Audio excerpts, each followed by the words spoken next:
Bismillahirrohmanirrohim. Nurul Anvar salovati haqida.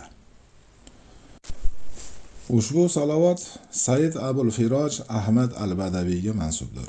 Mazkur salovat haqida Said Ahmad ibn Zayni Dahalon bunday deydilar: Ushbu salovat hojatlarning ravo bo'lishida, kulfatlar va qiyinchiliklarni ketkazishda hamda nurlar va sirlar hosil bo'lishida, balki barcha ishlarning hosil bo'lishida ta'sir qilishi tajribadan o'tgan.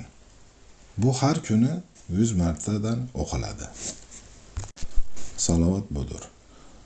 Allohumma solli ala nuril anvari va sirril asrari va tiryaqil aghyari va miftahi babil yasari sayyidina Muhammadinil muhtari va alihil athari va ashabil ahyari adada ni'amillahi va afdalih.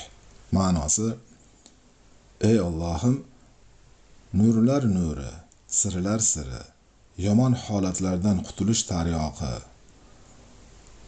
dorisi va osonlik eshigining kaliti tanlab olingan zot Sayyidimiz Hazrati Muhammadga sallallohu alayhi vasallam, pok oilalari, ahliga va oliyjanob sahobalariga o'z ne'matlaring va fazl-u karamlaring adadicha salovat yetkazgin, rahmatingni nozil qilgin.